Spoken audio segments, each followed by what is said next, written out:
Welcome to another episode of BOACast. Today, we're going to be talking about coaching and setting standards for both the teams that we are a part of, but also for our families. Duke, this is a subject that I'm kind of catching you off guard on, but hopefully I can throw some stuff at you and see what you think. Yeah, well, I'm excited to get into it. Yeah. All right. Well, good. So, what I'm thinking, part of the reason I'm thinking about this is that I currently have a team that I'm coaching, and there are some things that I want to improve.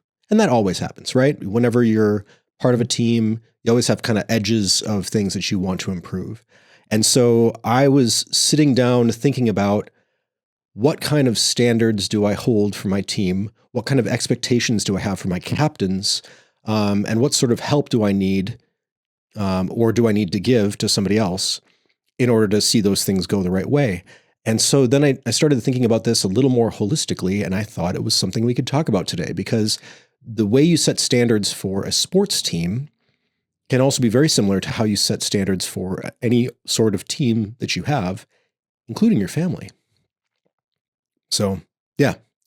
So in parenting and coaching, we set standards of behavior for our team.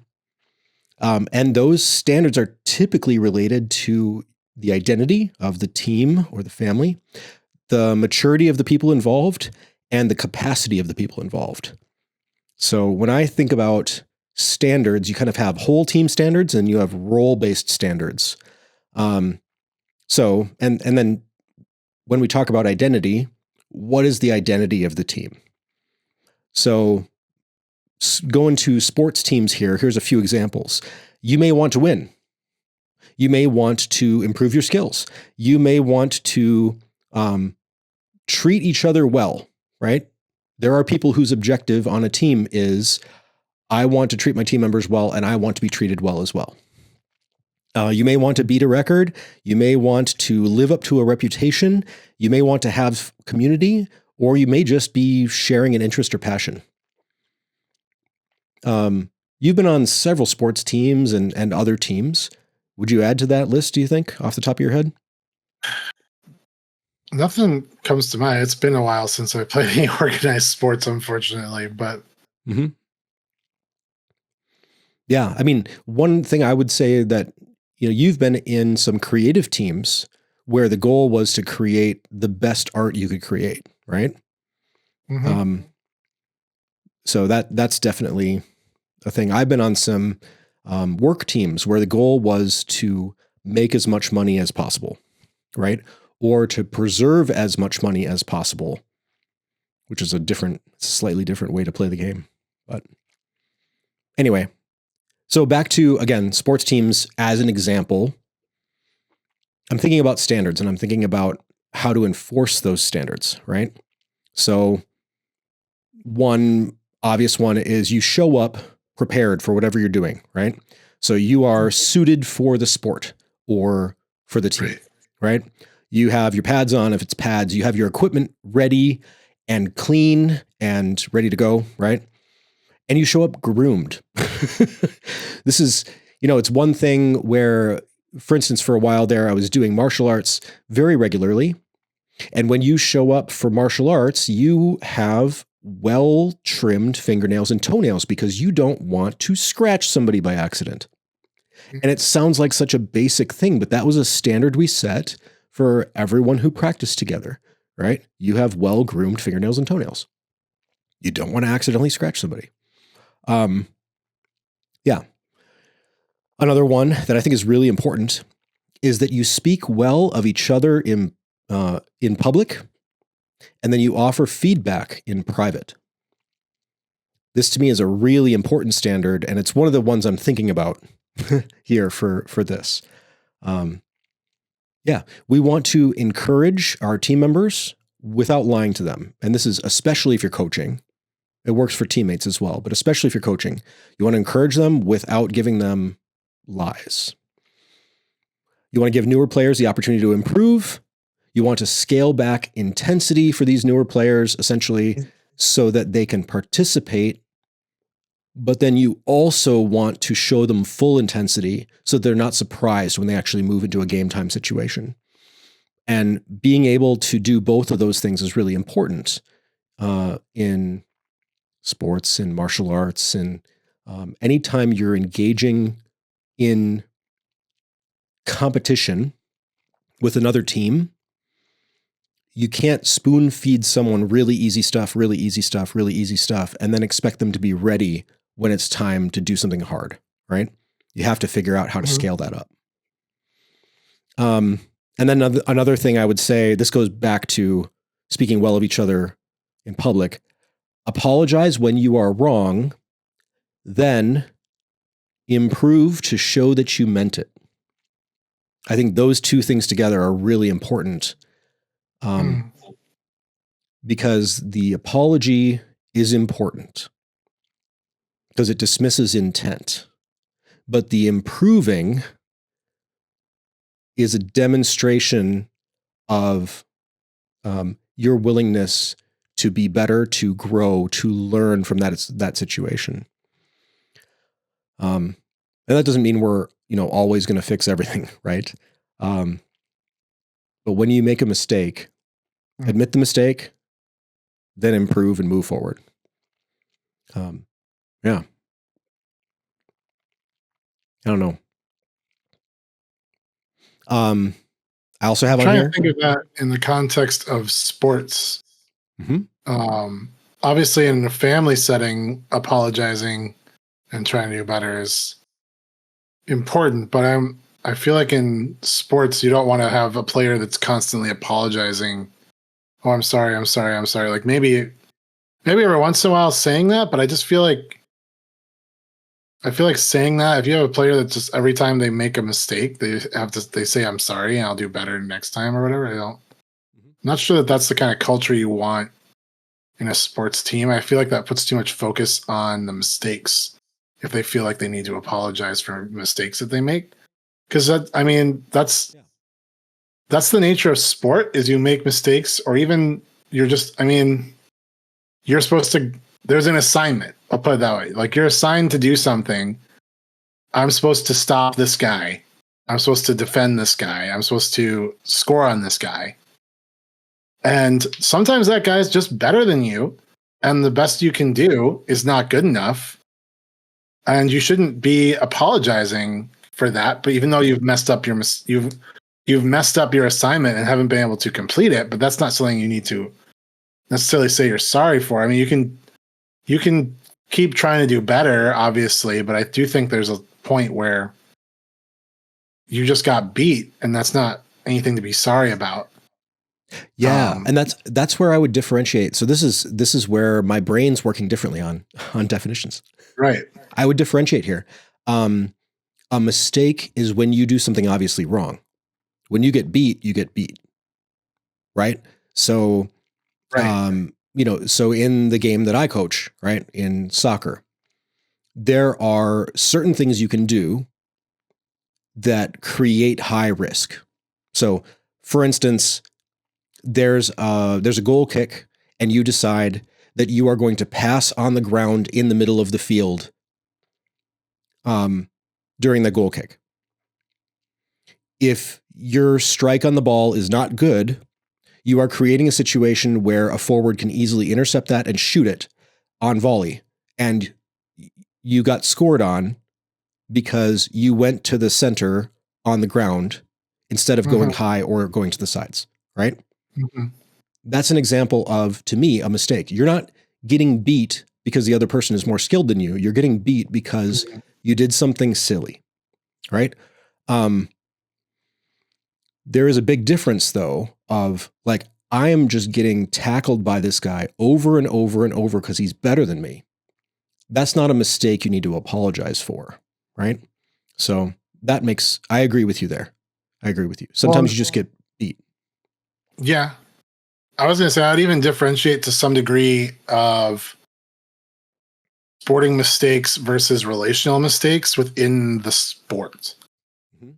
Like if a captain walks off the field in frustration and leaves his players behind and he's just angry and he just quits before the game's over. Yep. Or even if he is failing academically, or one of your players gets arrested for drinking and has to face suspension or something.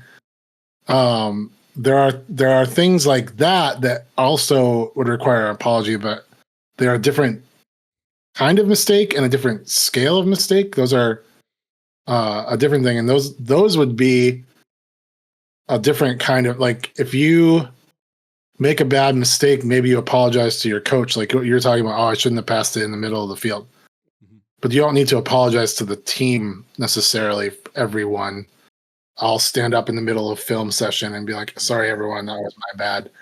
But like, there are certain things like those events I described where maybe an apology to the whole team directly is warranted to restore a right relationship. Yeah. Well, Luke, I think this is fair. And I think I'm going to rephrase it. Own your mistakes, then improve. Yeah. Right? Yes, I think that's a good way to put it. Yeah. I have on here, warm up and stretch to prevent injury. That's basic respect for your teammates. If you get injured because you were careless, now you're not able to do your role, right? And that's one thing for the age that I'm coaching right now. They don't take it seriously because it's not a problem. It's a low percentage. They're not going to pull muscles. When they stretch, they barely stretch because they don't really know what stretching is, and I'm teaching them as we go. So, and because some of them are literal Gumby, right? And so, try this stretch. They're like, oh, it doesn't do anything. Okay, here's the modification. Whoa, that hurts. Exactly. So, and it's not about it hurting, it's about it stretching, but you just are so unused to stretching that it hurts. Listen to instructions from coaches and captains and ask clarifying questions. To me, this is also basic respect. You listen to instructions and then you ask questions if you need to. Some people will disagree. They'll say, no, don't ask questions. Just listen well and do your best. Asking questions shows that you want to do it right. Asking questions shows that you're going for full understanding. Asking questions allows the coach to explain, this is why we're spending time on this. We're spending time on this because it applies to the game in this way. And one of the things I'm trying to do this year is that every single thing we do in practice relates back to a game. And at the drop of a hat, I can tell them, here's the game scenario, right? And there are still a few things where, especially the first two practices of the season, I wanted to assess fundamentals, right? And they were just kicking the ball back and forth to each other because I was watching, like, what do traps look like? What does passing look like? What part of their foot are they using? What kind of distance can they do accurately? And assessing each individual person, right? That's a little bit different. You can make an argument. Yes, this plays, this goes exactly to games because blah. But in terms of the more involved drills and scenarios that we do, I want all of those to be game oriented, and I want the details to be game oriented, right? Why are you using this part of your foot to dribble here? Why are you cutting this way instead of this way? What does that do to the defender's mindset? How are you making a problem for the defender by doing this? How are you making a problem for the offense by doing this? How do you compete and make a headache for somebody else by the way that you move? And then get them thinking about that, right? I'm explaining, you're doing this cut because now this defender has to split their attention, and you're forcing them to make a decision. And when they make a decision, you can exploit that, right? I have lots of stuff around that this year. And that, to me, that's one of my responsibilities as a coach, is to be able to explain, we're not doing this because this is what my coaches did. This is why we're doing it. I can explain it to you specifically. Anyway, that plays to be mentally present the whole time. This one's hard. This one's really hard. But holding the expectation that while we're together, we have a limited amount of time to improve at the sport. And I, as a coach, am not going to do a whole bunch of individual drills that you can do at home while we're together as a team, because you can do those at home. We're going to do the things that you need a partner for. We're going to do the things that you need a team for. We're going to focus on what is important together. And I'm going to depend on you to improve at the individual skills. That's a really mixed bag at this age. But as people get older and more responsible, I think that's the right way to proceed. So, and then I have on here, play hard, but be safe, especially in practice. Never hurt a teammate on purpose. That sounds pretty basic to me. Almost shouldn't have to say it. But boy, I'm seeing some things this year. I was gonna say that almost is tricky. Almost shouldn't have to. It is. So, and I should be specific, just in case anyone who knows who I'm coaching.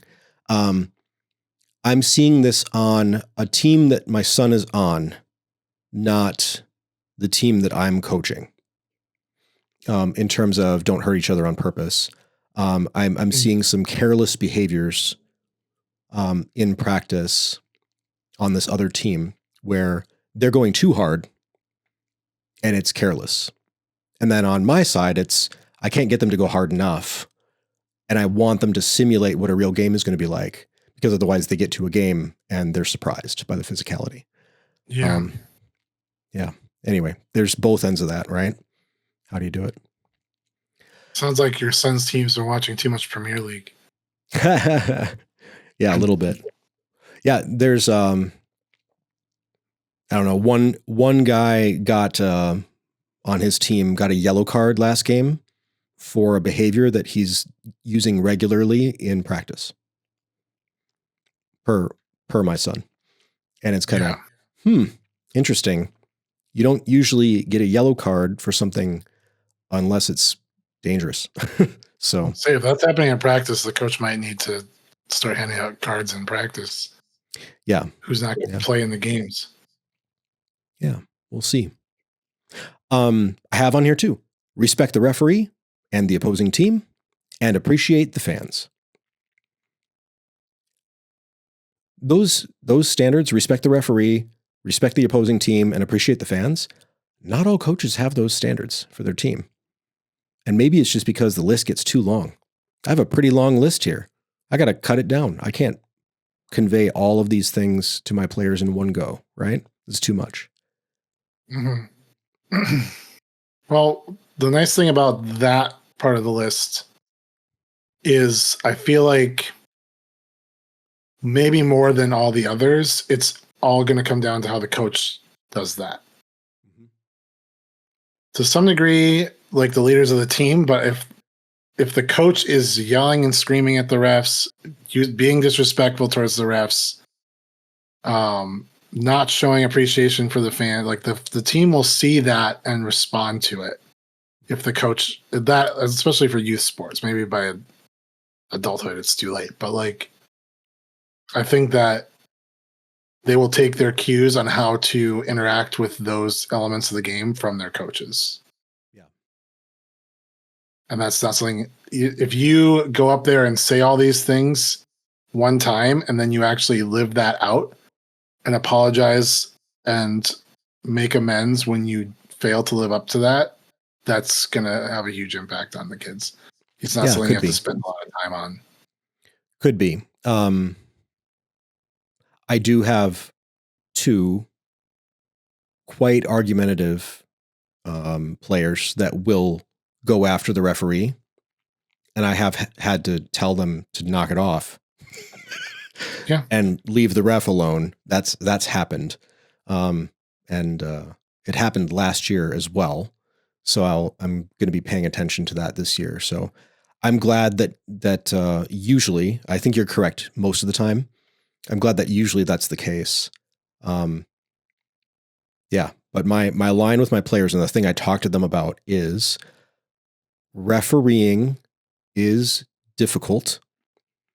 If the call or the lack of the call wasn't due to something being dangerous, right? If something dangerous is happening on the field and I'm concerned about the well-being of my players, I will get in a ref's face about that, right?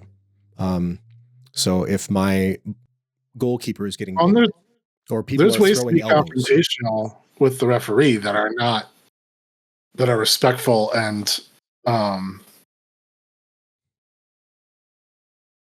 still make your case. You can. It's the same like if you're arguing a case in front of a judge. Sometimes a lawyer can get very animated, but they still have to show respect to the judge.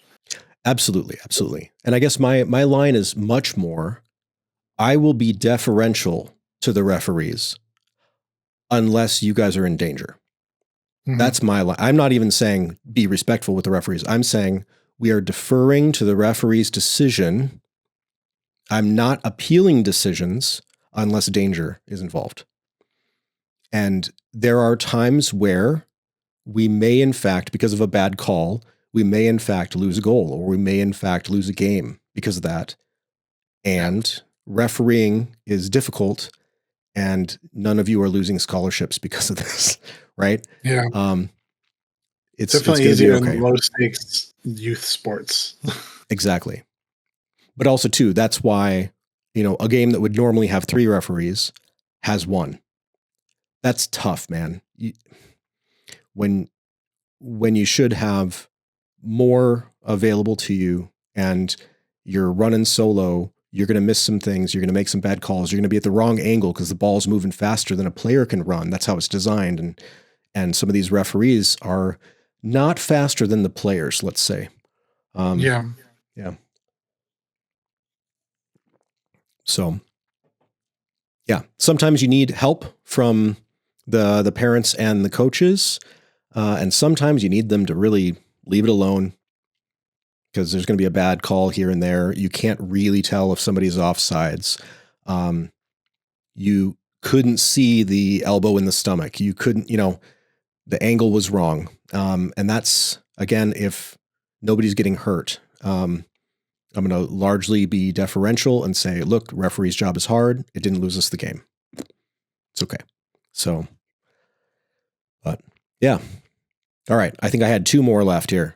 Leave the field, the court, whatever it is, better than we found it.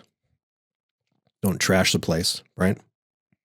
And then respect the team's and each other's equipment and maintain it. Okay. And I dislike the fact that I've had to explicitly talk about this already this year twice. But that is one thing that comes up, right? Yeah. And then kind of going on from there, on most teams, we have differentiated roles and specialties, right? So there's a responsibility associated and a skill set associated. So in American football, right, your blockers don't have to know how to kick. And your kicker does have to know how to throw, right? There is a little bit of overlap there. Your kicker doesn't have to throw as well as your quarterback, but they have to be able to do a trick play here and there. Ideally. So there's definitely some overlap.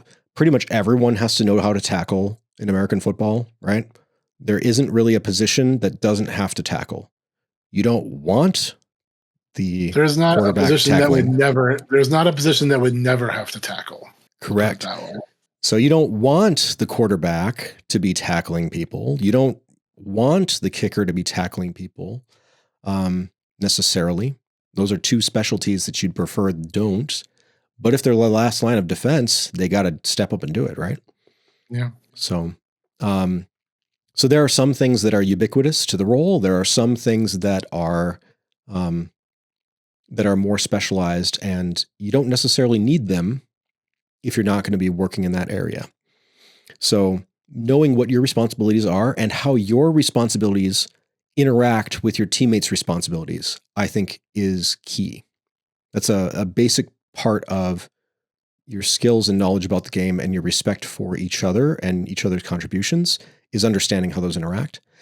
And then also, I think it's important for you to understand how your responsibility faces off against your opponent's responsibility and what their motivations and incentives are, right?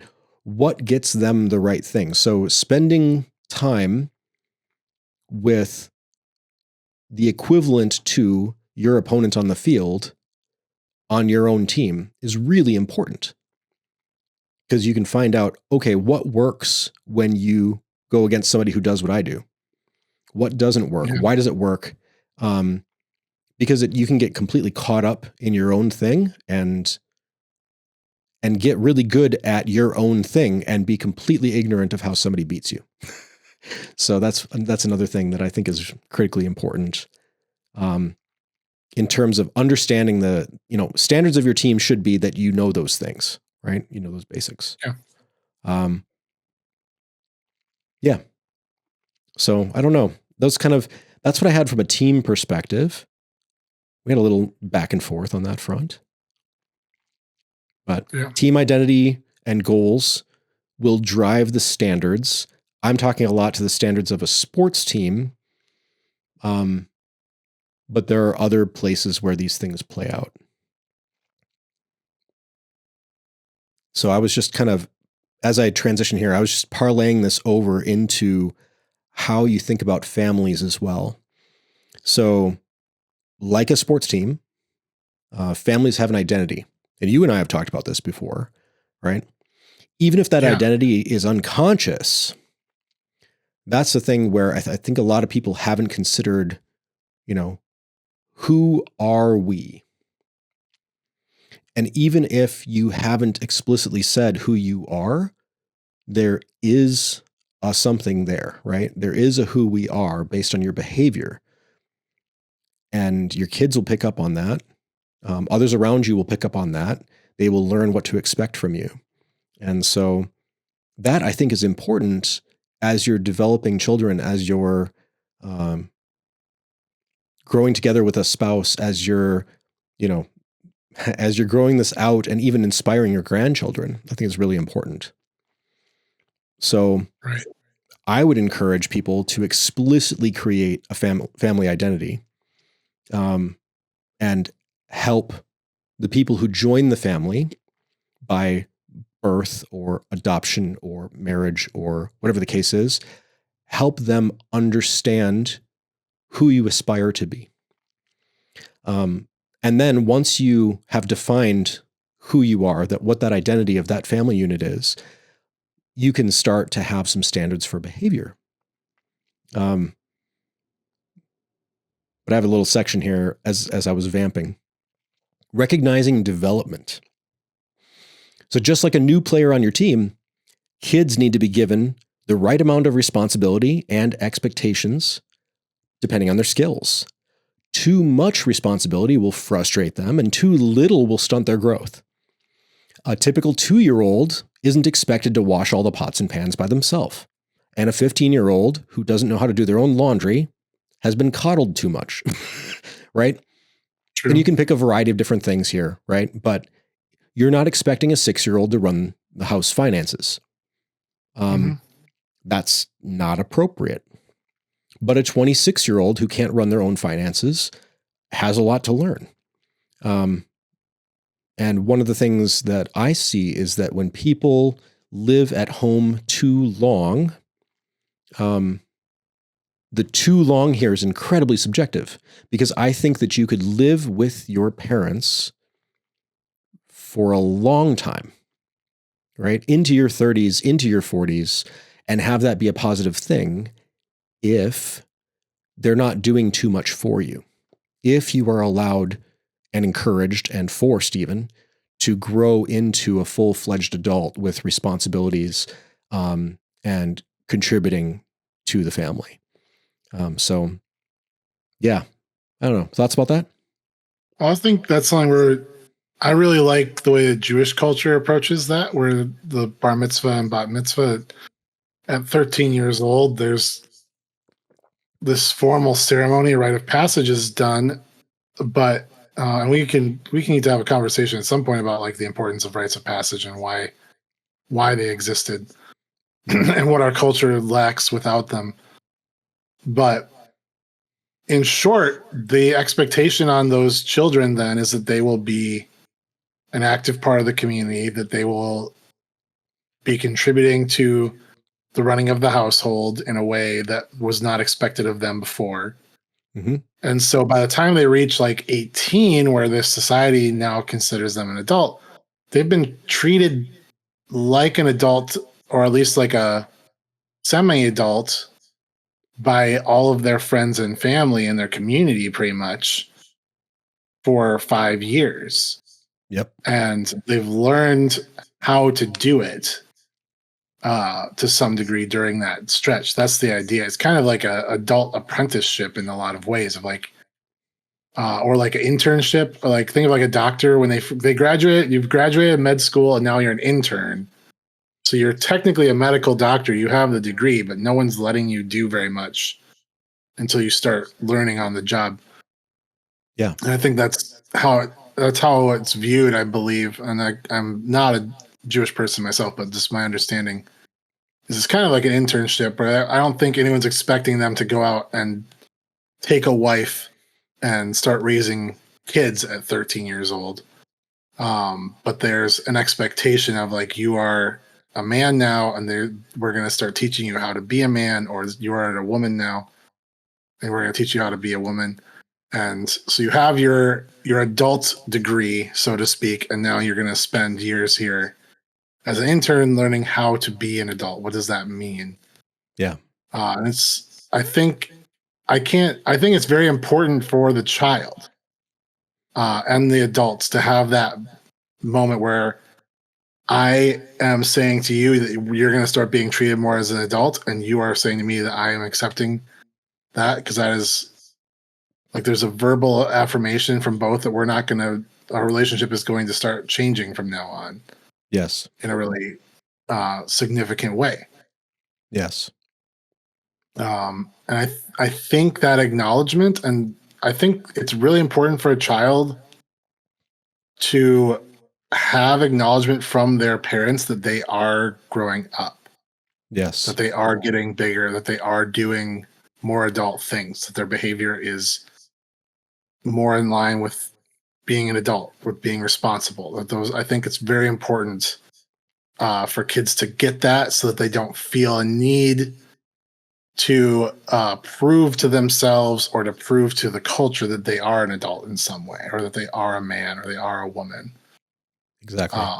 If they do not have that affirmation at home in some way, in some kind of formal way, it's very easy for them to just latch on to other ideas of what it means to be an adult. Yeah. And often they can get into situations that they are not developmentally prepared for various reasons in those efforts. So Agreed. Yeah, and that's, you know my heart on this front. One of the reasons Becoming Our Age exists is rites of passage and the lack of unified rites of passage in the Western world, where we've gotten rid of a lot of these things. And I am excited by and annoyed by all these different types of rites of passage that have existed historically, and only recently have been largely discarded, right? Yeah. I am, saddened by the fact that so many men work outside the home. I'm one of them, right? They work outside the home, and their sons and daughters don't see what they do. So there's no built-in apprenticeship. There's no, built-in knowledge of here's how you do what you do. And when you grow up and your family is doing something right in front of you, right, and you're seeing them, for instance, running a restaurant, and they see the back and forth stress of, we have to hire a new cook. We have to bring on new staff. We can't afford staff. We have to fire people because we don't have the money. The ebb and flow of seasonal dynamics in restaurants, all all of the moving parts, inspections, all of that. Your kids are present for things like that, and they learn a ton, right? Anyway, and then rites of passage in terms of having clarity around, hey, you have turned somewhere between 12 and 15. We're doing this.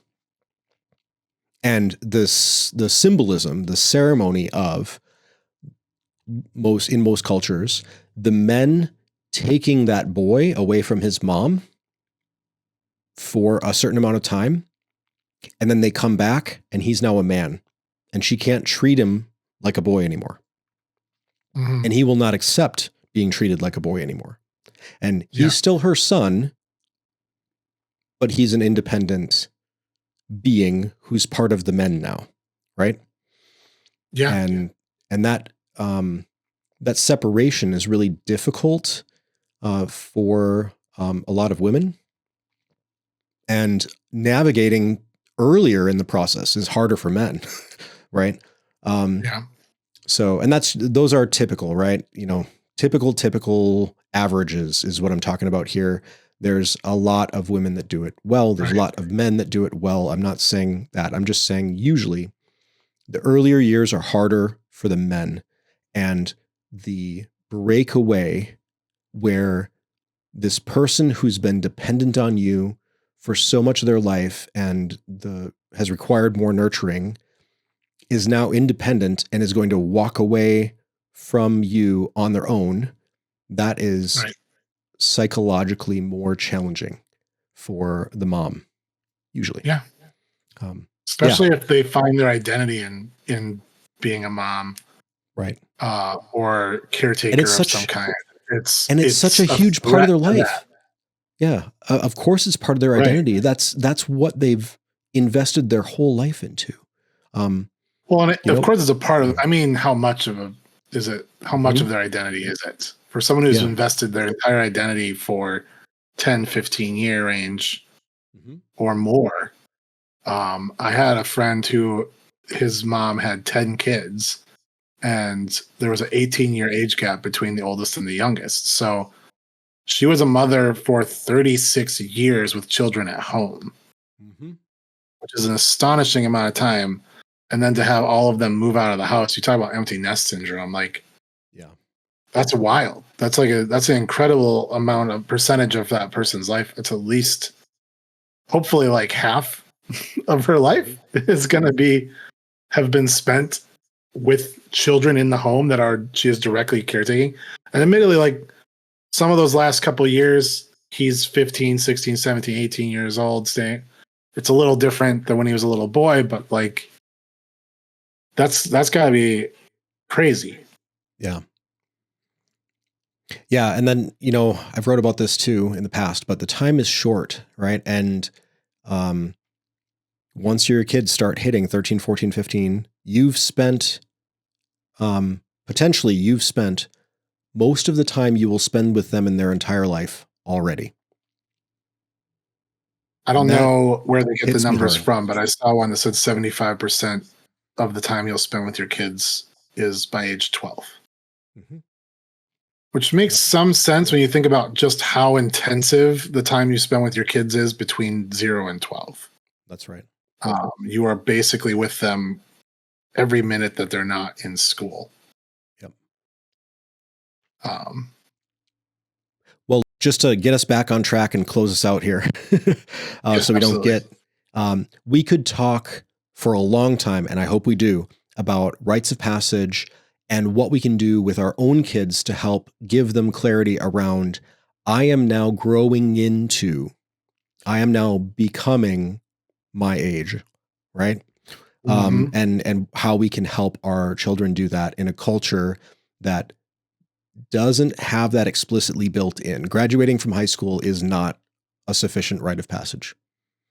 Correct. But back to standards for a second. Much like being on a team, children should be taught respect for others and for their family, right? And similar to the sports team, never hurt a family member on purpose, physically or emotionally. Listen to instructions from your parents and obey, especially when they're young. Speak well of each other in public and offer feedback in private. And I will say here, apologize when you are wrong, then improve to show you meant it. Those standards, I think, are so important. Owning up to mistakes, continuing to be better over time, those things are so important. And I don't know who this parallel can help in terms of how they think about running teams, or how they think about parenting, or how they think about how their parents parented them, right? Please don't use this as a tool to tell your parents, hey, you parented me wrong. That's not what this is. But understanding, we all have areas where we could grow and improve, and thinking about your family as a team that has standards and expectations, that has responsibilities and roles, that has people at different levels of maturity and development, and how do you help each other to participate fully at the level that you're able to, at your capacity within that family unit, is so important. And for those of you that don't have that sports parallel, I go join a team in your spare time, if you have spare time, right? Think about it in a work context, right? One of the standards would be, you show up fully dressed for work. You are caffeinated before your first meeting, or before your first call, or before your first whatever, right? If you do caffeine, you're caffeinated already. You have your meals planned out. You have a schedule that you follow. You show up for your schedule, right? When someone's expecting you somewhere, you show up there. You wear the uniform at your workplace. That uniform could be, hey, I'm dressed. Or that uniform could be, we wear a suit and tie here because we're serious people, something or other, right? The expectation is the clients that we interact with expect this from us, so we're going to meet that, right? There are rules and standards for every group that you join. And sometimes making those things, those implicit things, explicit is really helpful for understanding how you fit and how you can grow and how you can help others to fit and grow into that role. All right. Hey, Becoming Our Age, BOA, is all about learning, laughs, responsibility, and relationships.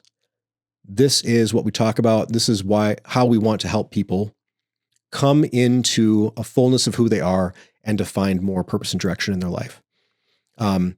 There are a couple books that I would mention. There's an author I know personally who talks about this in two of his books. One is called Papa's Blessing, and another one is called A Rattling of Sabers.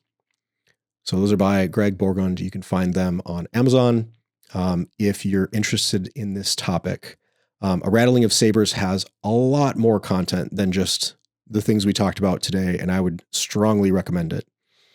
Papa's Blessing is about how a grandfather brings his grandchildren into a better understanding of who they are, and how explicitly defining their identity in the family and their identity in Christ really helps them to flower. So there's more to that book as well, but it has instructions for how to do that yourself, and I think it's really valuable. Duke, thank you for being with me today. Yeah, my pleasure. How many times did I fail to call you Duke today?